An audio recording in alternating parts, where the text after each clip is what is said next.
Hello and welcome to another week of Messenger Animals Oracle. My name is Susan Green. My business is healwithairmeith. We are working with the Messenger Animals Oracle deck. I'm the artist and the author of this deck, and if you would like to purchase it, I would appreciate that, and there is a link below. So this week we are just taking a general look at the energies around us, and what came forth was the wolf with the support of the wallaby, platypus with the support of the hawk, and the chimpanzee with the support of the raven. So let's take a closer look at that. Okay, so the wolf energy and the wallaby energy.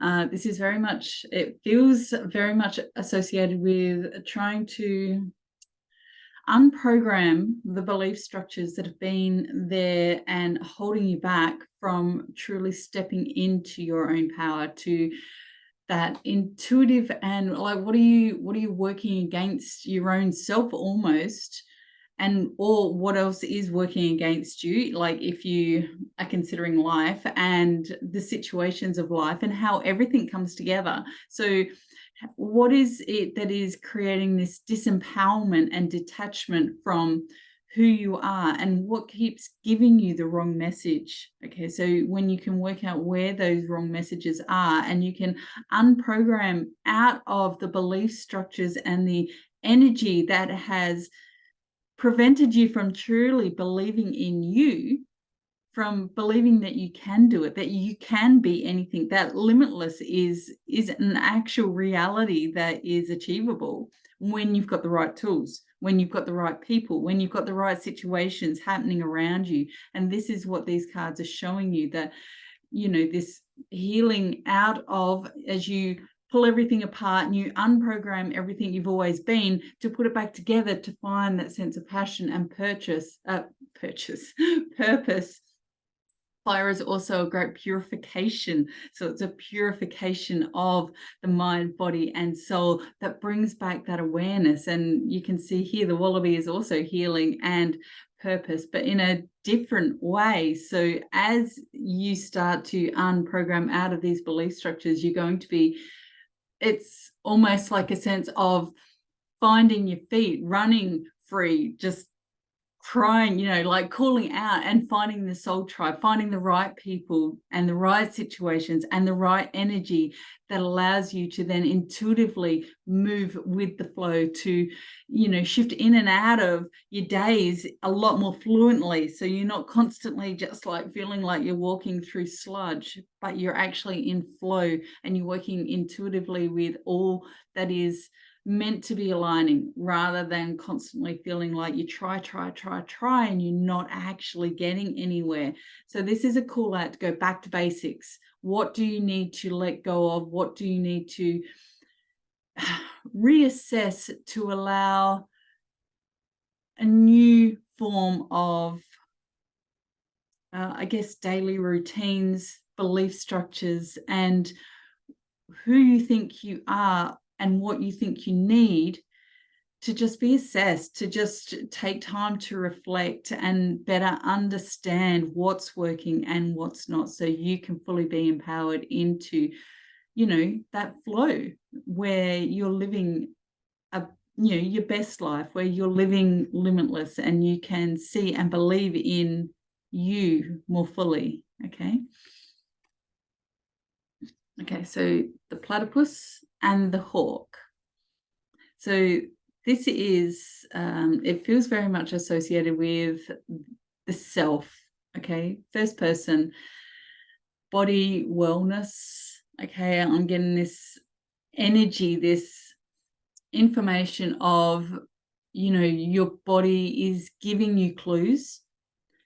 Are you feeling those clues? Are you sensing those clues? Again, we've got healing, and this is indicating that a lot of what's going on in the body and what is creating these aches, pains, illness, whatever else is going on, that it's actually emotional blocks. And where are those emotional blocks, and what do you need to do to let go of those emotional blocks? There is a lot of different ways to emotionally heal, through tapping, through the emotion code, through energy healing, Reiki, through self-awareness, a lot of different avenues. So just what works for you. Okay, so the hawk is about awareness, higher perspective, and in that higher perspective, gaining clarity to be able to take forward movement and steps. And again, we've got air, we've got fire. So there's purification of the emotional energy that allows you to heal. Okay. And in that, coming back to fire, which is that sense of I can, I will, I'm going to, and moving forward. Okay. Taking those steps. And it is a really difficult journey moving through emotional energy because it's so encompassing. But kudos to those that do take the steps, because honestly, it's a hero's journey and it's messy and it's uncomfortable, but you get through it and healing is a reality. I'm living proof of that, having come from a lifetime of chronic fatigue, fibromyalgia, day after day of not functioning. This was essentially my path of where are the clues within my body, what needs to heal, what do I need to address, and then taking the steps, the inner work to make that happen.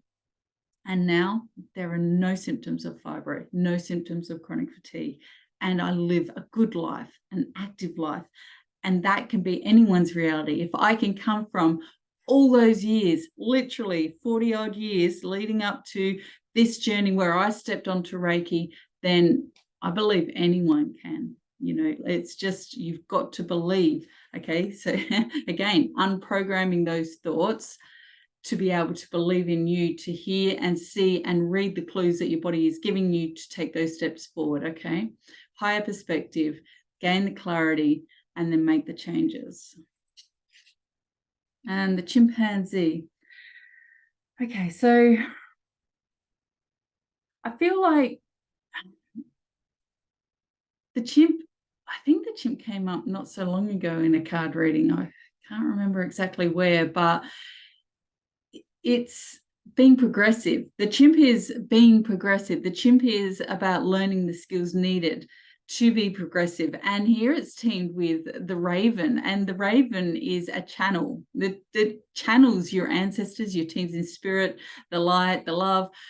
Who are you channeling? Be aware of what and who you are channeling, and then allow to learn those skills. This feels soul level. This feels like it's trying to lead you into abundance and growth and prosperity. And that can be mind, body, or soul. But it feels like the lessons are coming from those before you. Okay, so think of ancestors, think of teams in spirit, think of what you're receiving intuitively. So what tools of spirit can you work with? Be it pendulums, be it cards, be it, you know, other psychics. Where are you going to get your information from? Where do you trust your information from? Do you work with dowsing charts? I sell dowsing charts. The cards, I sell the pendulums. We've got the tools of spirit. So use the tools of spirit and find the information, look for the information, ask the questions, because this is telling you that there's something more. It's a time of growth. It's a cycle of expansion coming in, that if you are listening and you are ready to learn with your teams in spirit, that you are going to find that cycle of expansion and flow starts to gain momentum. Okay, you're going to move into something much greater, but sometimes you don't see it until you start moving into it. So it's step by step. You've got to learn that. And then all of a sudden, because you've opened that door, there's 2 more doors open. You open that door and there's more doors open. You open that door and so on and so on. So it's a step-by-step action to get there. So being progressive, learning the skills as you're listening, okay, being aware and taught. You don't have to learn from other people all the time. Okay, just because you want to do something, you don't have to go, oh, I better research that from everyone else. Sometimes the most valuable lessons are with those that know you best. Okay, so this is why it's important to sit down and just shut off and just write. Okay, listen and write. And you don't even have to be aware of what writing, just write anything. And it's a skill that does need to be practiced, I admit. But the more you practice it, the more you're going to be finding that you're hearing what your teams in spirit are showing you, what they're telling you about you. So you can set an intention as you're going in. Okay, it's time to learn. I'm going to learn about me, myself. What do I need to know? And then you write, and then afterwards you just read back. So you don't judge, you don't think about anything whilst you're doing that writing. You just write, and then you look back later and you review it. Okay, that's essentially just allowing to channel the information that's coming through. So you're hearing that, and you're just able to learn from that. I'm just thinking, if you're not one for writing, I know I type better when I do that, not write with hand, but others write with their hand. And then I also know others that don't like writing and they just channel and talk. And so there may be you need to just record your own voice and then listen back to that later. But this is saying listen for the messages, work with your teams in spirit, and start finding that pathway into what's next, what skills are coming forth, what you need to learn for you. Okay. Thank you very much to the wolf and the wallaby, platypus and the hawk, chimpanzee and the raven. Have a blessed week. I hope all this makes sense. Love to hear your comments. Like and subscribe to the page. Thank you very much, and bye for now.